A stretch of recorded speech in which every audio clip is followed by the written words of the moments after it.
예수님, 오늘은 루카복음 10번째 시간입니다. 성부와 성자와 성령의 이름으로 아멘. 이 루카복음을 이제 나누는 기준이 요한복음은 사실 시간에 의해서 굉장히 잘 나누어지는데 루카복음은 읽다가 보니까 장소의 변경에 따라서 주제가 이렇게 좀 바뀌는 것 같아서 그렇게 장소의 변경, 근데 거기 안에 또 시간도 포함될 수 있죠. 그래서 8장 22절, 21절까지 저번에 했고요. 어느 날 예수님께서 제자들과 함께 배에 오르시어 그들에게 호수 저쪽으로 건너가자.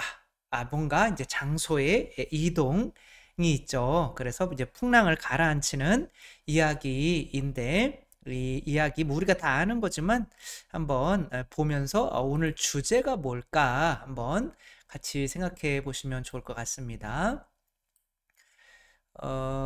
그들이 배를 저어갈 때 예수님께서는 잠이 드셨다.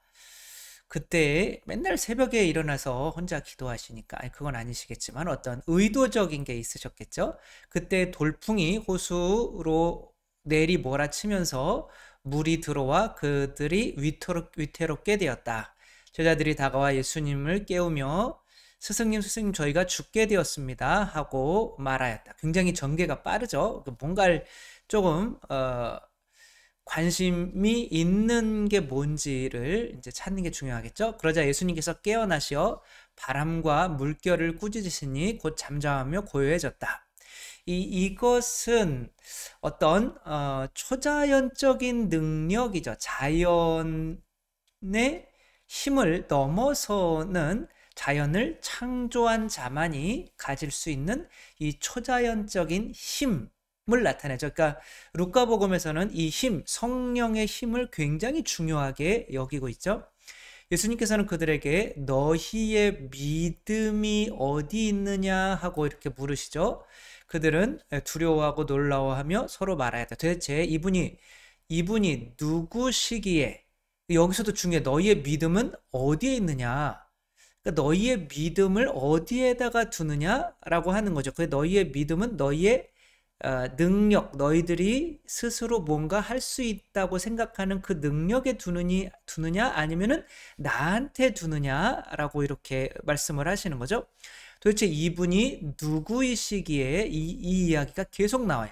이분이 누구이시기에 바람과 불과 에게 명령하시고 또 그것들이 그분께 복종하는가. 그러니까 이분이 누구인 것을 알면 이제 그들의 믿음을 능력 있는 자에게 두려고 하시겠죠. 뭐 간단히 지금까지 해온 거를 살펴보면 이제 루카의 흐름을 알 수가 있겠죠.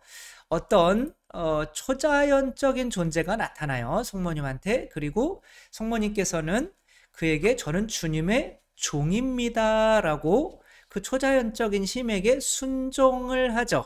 그리고 엘리사벳을 이제 사명을 쫓아나가고, 예수님도 어떤 초자연적인 능력, 그것이 바로 성령님인 거죠. 성령님을 받고 이제 복음을 전하러 나아가시죠. 물론 이 과정에서 이제 광야에서 사탄과 이제 싸우는 그런 내용도 이제 있기는 하지만, 그래서 이제 빨리 어떤 이 흐름을 본다면 예수님은 어떤 이런 초자연적인 능력을 가지고 계신데, 이 초자연적인 능력, 그 성령의 힘에 대해서 어떻게 반응하느냐가 새로운 포도주를 담을 수 있는 새 부대이냐 헌 부대이냐라고 이제 구분이 된다는 거죠. 그래서 굉장히 읽다가 보면은 루카복음은 이 초자연적인 힘, 성령님의 굉장히 그 앞에 두 복음보다는 집중하고 있다. 그 두 복음에 그 성령님이 안 나오는 건 아니지만 예수님을 믿게 되는데 이 성령의 힘만큼 중요한 거는 없다라고 루카복음이 말하고 있는 거죠.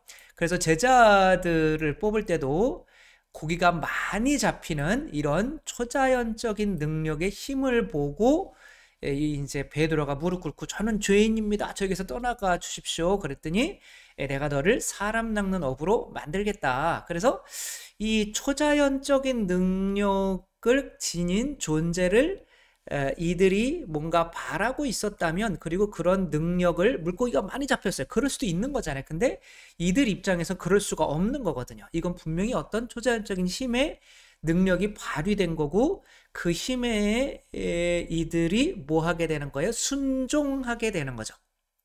그래서 우리가 하느님을 믿으려면 이제 요한복음 같은 데서는 뭐 너희들은 표징을 요구하니 뭐 사악한 족속이다 이렇게 얘기를 하는데, 루카복음에서는 이 초자연적인 능력을 바라보고 믿는 것이 굉장히 중요하다. 그런데 그 초자연적인 것을 보고 바라볼 수 있는 그거를 찾는 이유는 왜 그러냐면, 마치 부모를 찾지 못한 어린이처럼 그런 분을 찾아야 이 세상에서 마음의 평화를 얻고 행복을 얻기 때문에 그런 거죠. 그래서 행복을 찾는 이들, 그 초자연적인 능력을 찾는 이들, 행복을 찾는 이들, 그리고 그런 초자연적인 능력을 가지신 분은 네 죄가 용서받았다. 그 사람의 병을 고치는 이제 그것과 연계가 되는 거죠. 자비로운 분이라고 믿는 이들이 이제 예수님께서도 근데 세속 육신 마귀와 싸우셨듯이 그 행복 선언 때 배고픈 사람은 행복하고 육신, 그쵸? 그 다음에 당신 때문에 박해받는 사람은 행복하고, 그다음에 이제 교만을 이기는 사람이죠.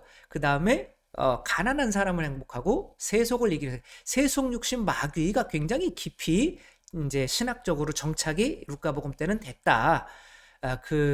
그래서 그 이제 착한 뜻을 이제 가진 사람이, 그러니까 예수님이 그런 초자연적인 능력의 씨를 뿌려도, 어떤 말씀을 뿌려도 그 사람이 세속 육신 마귀에 사로잡혀 있다면 어떠한 열매도 맺을 수가 없게 된다라고 하는 거죠. 그러며 이 말씀을 하시며 바로 오늘 복음이 나오는 건데, 그 내가 세속 육신 마귀와 싸우려고 하는 이제 그 사람들이 여기 위에 올라가 볼까요? 그 등불의 비유를 말씀하셔요. 그 뭔가가 드러난다는 거예요. 근데 감추어진 것이 드러나는 건데, 여기서 어떤 감추어진 것이 드러나는지는 각 복음마다 그 표현하려고 하는 본인들의 해석이 다른 거죠. 여기에서는 뭐가 드러나느냐면 바르고 착한 마음이 드러난다는 거죠. 좋은 땅에 떨어진 말씀이 좋은 땅에 떨어졌는지 나쁜 땅에 떨어졌는지는 그 사람의 바르고 착한 마음, 세속 육신 마귀를 이기고 하느님의 자비로 이 세상에서부터 그래도 안식을 누리고 싶은, 그리고 착한 마음이 드러나는 거죠. 말씀을 듣고 간직한 인내로서 열매를 맺는 이 사람들은 바로 이렇게 드러나게 돼 있다는 거죠. 그러면 그렇게 착한 뜻을 가진 사람들, 바르고 착한 마음을 가진 사람들이 하느님의 뜻을 따르게 될 것인데, 그들이 바로 내 어머니와 내 형제들이다 라고 이렇게 말씀을 하고 끝나신 거예요. 그러면 도대체 착한 뜻이 어떻게 해서 드러나는지가 순서상으로 나와야 될 거 아니에요. 그러니까 이 사람들이 이런 어떤 표징을 보고 도대체 이분이 누구이신가 이렇게 이야기를 하죠. 근데 이제 이 제자들은 나중에 어떻게 고백을 하게 되느냐면, 이제 9장 맨 끝에 가서 오늘까지 하는 맨 끝에 가서 이제 그 이야기가 이제 드러나게 되는데, 이 제자들 일단은 풍랑을 가라앉히는 이야기, 제자들, 그 다음에 이제 제자들에게 사람들이 나를 누구라고 생각하느냐, 너희들은 나를 누구라고 보느냐. 그러니까 이제 그 어떤 능력을 지니신 분을 보면서 이분이 누구이실까를 잘 묵상하다가 보면 이제 그분이 하느님이신 걸 믿고 오게 되는데, 세속 육신 마귀에 찌들린 사람들은 그런 것을 보더라도 그 마음이 올바르고 착하지가 않기 때문에, 바르고 착한 마음이 없기 때문에 이제 그들은 하느님을 믿지 못하게, 예수님을 믿지 못하게 된다. 그러니까 이제 제자들이 이 올바르고 착한 마음을 가졌다고 한다면 이 게라사 사람들이 그렇지 못하다. 왜 그러냐면 이들은 탐욕에 쩔어 있기 때문이다 라는 거를 이야기를 해야겠죠. 근데 두려움에 사로잡히는 건 똑같은 거예요. 어떤 큰 어떤 힘 앞에서. 저도 고등학교 3학년 때 대학 시험을 마치고 어머니하고 12월 31일에서 1월 1일에 철야기도, 밤샘 철야기도에 갔었는데, 저는 뭐 예수님의 음성도 못 들었고, 또 사람들이 이야기하는 하늘나라의 어떤 음악 소리나 하느님의 어떤 성모님의 향기나 이런 것들을 맡지는 못했어요. 체험은 못했어요. 근데 다른 사람들이 체험하는 거를 봤어요. 그럴 때 저의 느낌, 분명히 어떤 초월적인 힘이 여기에 있구나. 제 뒤에 있던 나중에 보니까 이제 같은 대학교에 입학을 한 여자더라고요. 재수해서 이제 입학을 했는데, 자기도 이제 옛날에 거기 있었다고. 근데 아마 그 여자였던 것 같은 거예요. 막 하면서 추추추추추 막 그러더라고. 추추추추추추. 그래서 나는 왜 하늘나라 소리도 안 들리고 추추, 근데 저기서 막 추추추추 그래 뭐 이렇게 해더니 갑자기 주야 그러는 거예요. 막 기도하고 있는데. 근데 또 주위에서 갑자기 주야 하고 막 눈물을 흘리면서, 그러니까 각자 이 사람들의 하늘나라의 음성을, 음악 소리를 들려주겠습니다 이렇게 하니까 그 소리들을 듣고 있었던 거죠. 저희 어머니는 안 저희 어머니와 저하고 안 들려가지고, 왜 우리는 안 들리냐 이러고 있고, 이제 끝나고 나서 사람들한테 진짜 들렸냐 그러고 물어봤는데 들렸다고 하더라고요. 그럼 이제 여기에서 반응이 이제 다른 거죠. 올바르고 착한 마음이 있다면, 정말 초월적인 힘이 있나 보다 이렇게 하겠지만, 그렇게 해서 내가 성당 다녀서 또 교무금도 내야 되고 시간도 없고 죄도 못 짓고 하게 된다면, 아니야, 저런 거는 다 뻥이야 라고 이렇게 하게 되겠죠. 이 베르나데트 수녀님 143년 동안 썩지 않는 이 모습, 여러분들은 이걸 보고 어떻게 초자연적인 힘을 계속 내려오고 있다는 거잖아요. 그리고 어떻게 느껴지세요? 그래서 사람들은 저건 다 밀랍이야, 속 안은 텅텅 비었어, 이렇게. 그래서 이제 또 의사들이 이거 서프라이즈 TV에도 나온 거잖아요. 그 엑스레이를 이렇게 다 찍어봤더니 내장도 다 있어요. 그러니까 밀랍이라고 하기에는 좀 그런 거죠. 그리고 저 공기가 안 들어가서 그렇다. 이제 이렇게 하는 거죠. 그러니까 저런 걸 보고 믿으려고 하는 게 아니라 저건 절대 아니야 라고 하는 이제 그런 반응이 있다는 거죠. 왜? 올바르지 않은 거, 마음이. 왜냐하면 저렇게 되면 내가 더 이상 죄 지을 수 없으니까 내가 진짜 성당 나가서 또 교무금도 내야 되고 그런 게 싫은 거죠. 그러니까 하지를 못하는 거죠. 그러니까 그런 사람들에 대해서 이제 나와야겠죠. 그게 이제 게라사 사람들인 거죠. 예수님께서 이제 그 게라사 마을로 이제 들어갔는데, 다 읽기보다는 자세하게 그렇게 또 설명하기보다는 그냥 이렇게 내용만 보는 거죠. 그는 어디에 살았냐면 이제 무덤에서 살았대네요. 이제 아마 그때도 이게 무덤 같은 곳에 뭔가 음식을 갖다 놓고 그랬을 수도 있겠지만 그런 얘기는 나오지 않고, 그러니까 이제 어떤 마귀에 사로잡힌 사람들이, 그 무덤은 썩어가는 곳이잖아요. 그런 죽음으로 가고 있는 그런 어떤 상징적인 의미를 내포할 수도 있죠. 그리고 큰 소리로 말했고, 지극히 높으신 하느님의 아들 예수님, 당신께서 저와 무슨 상관이 있습니까? 당신께 청하면 저를 괴롭히지 말아 주십시오. 어떤 초자연적인 능력을 가지신 분 앞에서 왜 나를 괴롭히려고 하느냐라고 하면 그 마귀와 같은 사람들이라는 거죠. 그러니까 더러운 영에게 나가라고 명령했기 때문에 그들은 묶은 것을 끊고 마귀에게서 몰려 광야로 나가고는 했다. 이 광야라고 하는 곳도 무덤이랑 비슷한 거죠. 광야에서는 어떤 것이 내가 더 뭐가 모아져서 더 건강해지는 것이 아니라 이제 흩어져서 죽게 되는 거죠.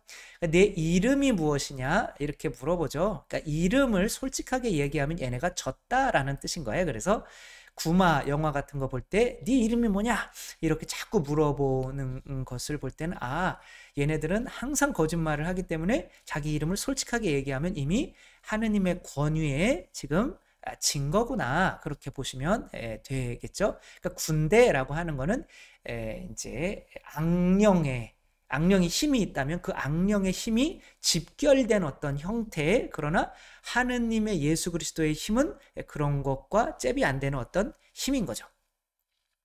그래서 이제 지하로, 여기서는 이제 지하, 그들이 이제 광야라고 하는 건 이 세상을 의미하겠고, 지하라고 하면 이제 지옥을 의미하겠죠. 지옥으로 저희를 보내지 마십시오.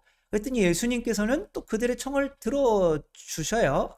그들이 돼지떼가 있는 곳으로 이제 들어가게 해달라. 그러니까 돼지는 구약에서 먹지 말아야 하는 가장 부정한 짐승 중에 하나인 거죠. 그 안티오쿠스 에피파네스라고 그 그리스 왕이 성전에서 이스라엘 사람들이 너무 자기들이 있는 척하니까 그 성전에다가 어떻게 하냐면 돼지 피를 다 뿌려버렸어요. 그게 그렇게 그 성전을 그렇게 더럽혀 버린 거죠.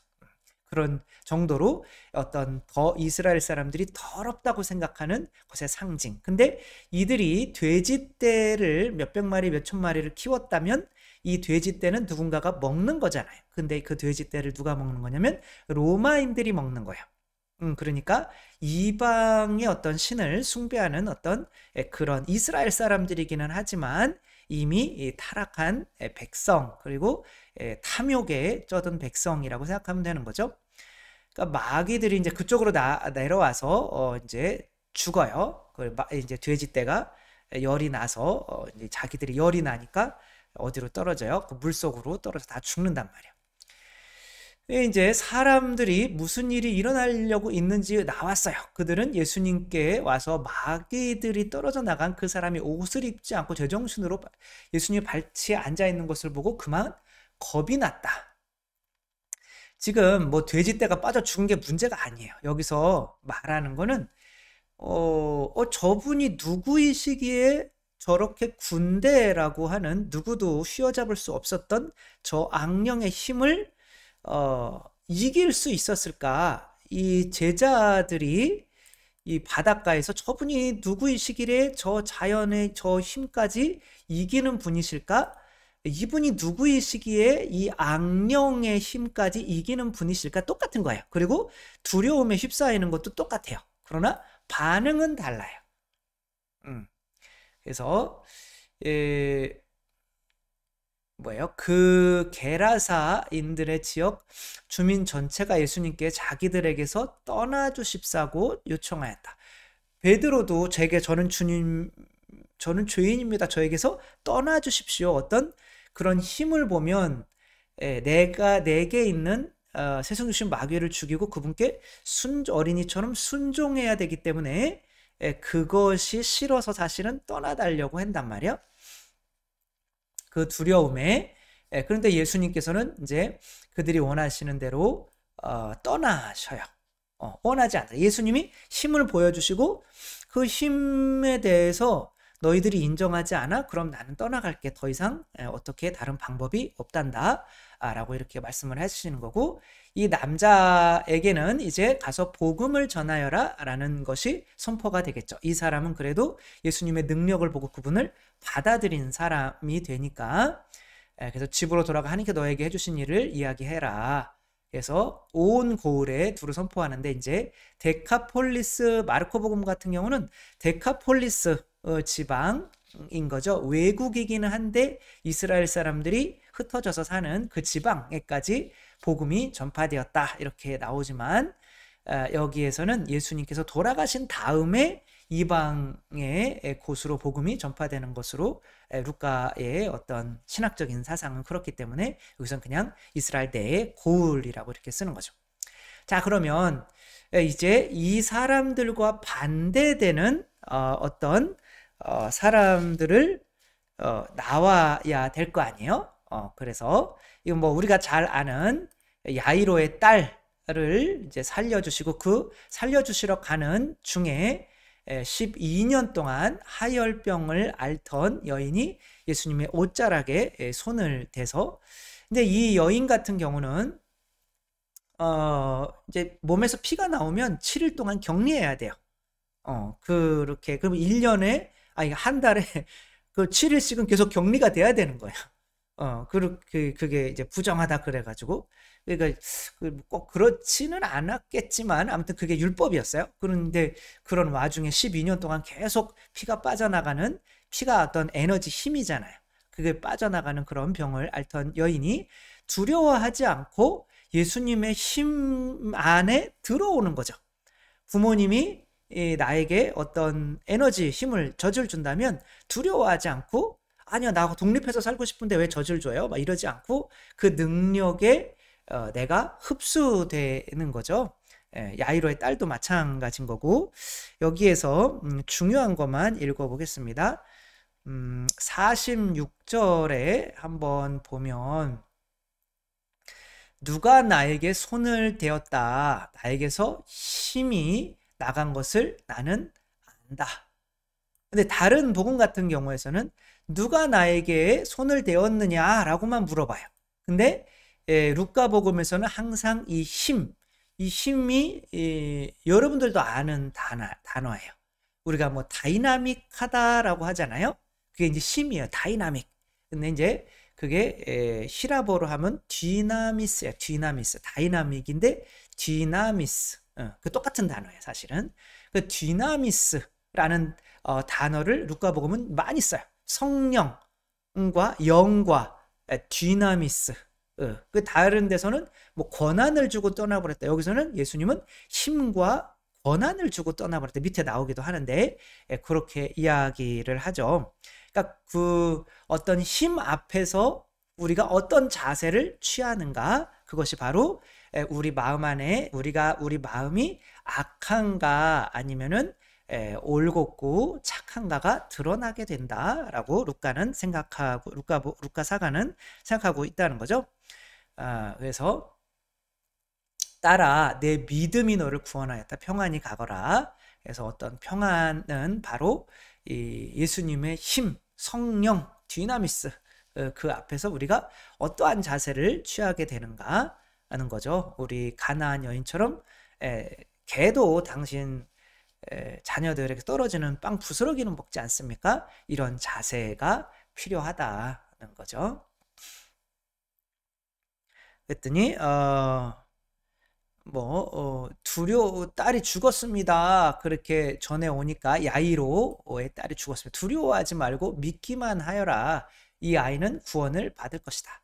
그러니까 항상 그 두려움이 있는 거죠. 믿기 위해서는 진짜 이 두려움을 극복해내야 되는 거죠. 그렇게 하고 이제 고쳐주시죠. 그래서 여기서 아이의 영이 되돌아와 다시 즉시 일어섰다. 훨씬 더 이 영이라고 하는 단어는 다른 데서는 나오지가 않아요. 그러니까 여기에 이 영, 그러니까 힘, 영 이런 단어들, 그러니까 예수님을 통해서 그 힘이 성령인데 그 성령이 이 아이에게 들어갔다라고 이렇게 이야기를 하려고 하는 거죠. 그러니까 루카복음은 다른 복음에 비해서 성령론이 굉장히 많이 발전을 해 있다라고 이렇게 보면 되고요. 또 예수님께서는 이 일을 아무에게도 말하지 말라고 분부하셨다. 왜냐하면 성령을 통하여 믿음을 가지게 되는 것은 누구의 말을 들어서가 아니라 내 체험을 통해서 그렇게 되는 거죠. 이제 9장에서는 12제자를 불러, 왜 9장 넘어가느냐면 여기서 장소 이동이 없어요. 그냥 바로 12제자를 불러 모아서 모든 마귀를 쫓아내고 질병을 고치는 힘과 권한을 주었다. 그러니까 다른 복음 같은 데서는 어떻게 뭐가 나오겠어요? 그냥 권한을 주었다. 이 엑수시아라고 하는 건데 권한을 주었다. 엑수시아. 권한을 주었다. 근데 여기 디나미스도 준단 말이에요. 그 성령, 어떤 힘을 이제는 당신이 보여주는 것이 아니라 당신이 파견하는 사도들을 통해서 보여주신다라고 하는 거죠. 이제 프란치스코 교황님이 그 미국에 가가지고 이제 몇 개월 된 아기, 뇌종양 걸린 아기 이제 머리에 입맞춤했는데 그 뇌종양이 사라졌잖아요. 그게 뉴스에도 많이 나오고 막 한때 그랬었죠. 근데 뭐 그런 거를 보면서 이제 그 힘이 뭐 이렇게 아까 베르나데트 성녀처럼 이 세상에 있는 어떤 교회에서 파견되는 성녀들이나 어떤 교회의 어떤 능력을 통해서 일어나게 되죠. 뭐 안산에 있었던 어떤 총회장님 따님은 이제 그 익사해서 이제 돌아가셨는데 그 냉동고에 놓지 않고 우리가 하루만 좀 지켜봐달라 그러고 신자들이 일제히 그 병원에 와서 하루 밤새 가면서 기도를 레지오 단원들이 했더니 다른 두 아이는 죽었는데 이 아이만 깨어나는 그런 기적 같은 것들도 사실 우리 주위에서 정말 뭐 찾기만 하려고 하면 어렵지 않게 볼 수가 있어요. 근데 그런 거 안에서 사람들은 그렇게 되면 곤란한 거죠. 왜? 내가 나쁜 사람이라는 게 드러나니까. 돈 좋아하고 육체적인 욕망, 죄를 좋아하고 교만하고 내가 옳았는데 이런 것들이 이 마음이 드러나니까 그런 것들을 이제 부정하게 되는 거고 착한 사람들은 어떻게 되는 거예요? 그런 어떤 경우를 통해서 내가 그러면은 이분이 하느님일 수가 있겠구나. 이 힘이 하느님에게서 오는 거구나. 하느님 안에서 순종하는 사람이 되게 되는 거죠. 근데 이 제자들은 그 힘에 순종하는 그렇게 파견받는 사람들이 되게 되는 거죠. 그렇게 하고 또 저마다 돌아다니며 이들이 선포한 거는 하느님의 나라를 선포하죠. 하느님의 나라는 하느님의 권한이 힘에 의해서 지배받는 사람들이 모인 백성인 거죠. 그래서 뭐 나중에 5,000명을 먹이신 기적도 나오지만 거기에서는 임금이 예수님으로 나오고 신하들이 12제자로 나오고 또 그 5,000명이 바로 그 힘에 의해서 지배를 받게 되는 하느님 백성이 되게 되는 거죠. 그래서 이 또 하느님 나라에 대한 어떤 개념도 루카복음에서는 많이 들어가 있다는 거죠.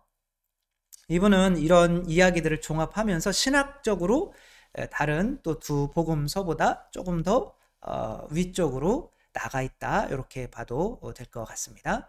근데 그렇게 하기 위해서는 그 나쁜 마음, 이 탐욕, 지팡이도 마르코복음 같은 데서는 지팡이만 가지고 가라 그러는데 여기서는 지팡이도 가지지 말래요. 거기서 말하는 지팡이는 상징적인 의미가 있겠죠. 모세가 이제 지팡이를 가지고 갔던 그 성령은 가지고 가라라고 하는데 아직 루카복음은 또 루카는 또 그 지팡이가 이렇게 거기까지는 또 연결을 또 못 시키는 느낌도 있고 어쨌거나 그런 가난함을 통해서 다른 이들에게 성령을 줄 수가 있다. 그리고 너희가 성령을 다 가졌으니 너희 발에서 먼지를 털어버려라. 그들에게 집착하지 마라 라고 하는 거고 어디에서나 복음을 전하고 병을 고쳐 주었다.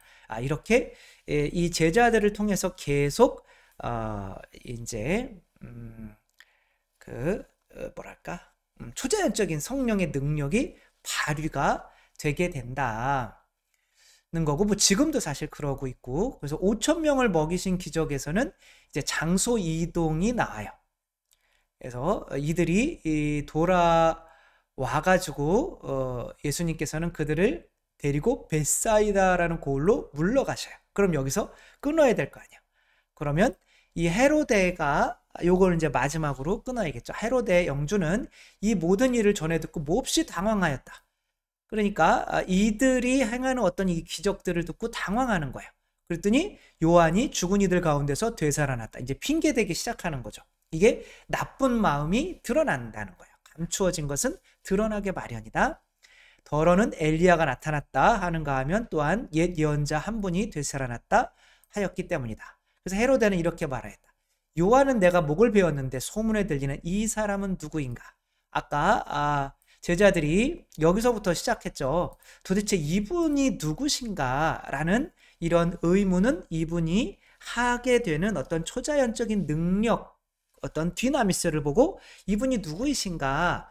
라고 한 거고, 제자들은 그렇게 이 하여라는 여인과 또 야이로와 이런 사람들처럼 그 힘에 내 자신을 종속시키는 사람이 됐기 때문에 그 힘 앞에서 그들의 마음이 올바르고 착하다는 게 드러났지만, 게라사 사람들은 탐욕에 쩔어 있고 자기들이 옳다라는 그런 교만에 쩔어 있었기 때문에 이 예수님의 그런 힘 앞에서 똑같이 두려움을 느꼈지만 이 사람들은 예수님을 이렇게 몰아내었다. 이 제자가 지금까지도 계속 이 교회라는 거 안에서 이 힘이 이렇게 발휘되고 있는데, 그것을 보고 이 세상의 새로운 헤로데들은 그런 것을 보면서도 각종 핑계를 대면서 예수님을 따르지 않기 때문에 그들의 마음이 악하다는 것이 이렇게 드러나게 된다라고 이제 루카가 이야기하고 있는 거죠. 우리들은 예수님을 그런 따르면서 예수님의 어떤 그 성령의 능력에 저는 주님의 종입니다 라고 성모님처럼 종속을 시키고 있기 때문에 걱정을 안 해도 되겠죠. 그래서 이렇게 또 우리도 앞으로도 계속 성령의 힘은 계속 나타난다. 여러분 기도를 할 때나 뭐 어떤 때나 뭐 저는 뭐 성체 조배만 하더라도 성령님께서 뭔가 그래도 깨닫게 해주고 주는 어떤 힘, 그리고 밖에 나가서 생활할 때 덜 짜증이 나고 하는 그런 힘이 이제 느껴지니까 이제 그분이 계시구나라고 이제 그분께 순종하는 이제 사람이 되게 되는 거. 이 힘은 어디에서나 사실은 느낄 수가 있다, 원하기만 하면. 근데 그런 어떤 표징이 없어서가 아니라 그 힘에 마음이 악해서 종속하기를 원치 않는 사람들이기 때문에 믿지 않는 거다라고 이렇게 또 말씀을 드리며 다음번에 뵙도록 하겠습니다. 성부와 성자와 성령의 이름으로 아멘. 감사합니다. 사랑합니다.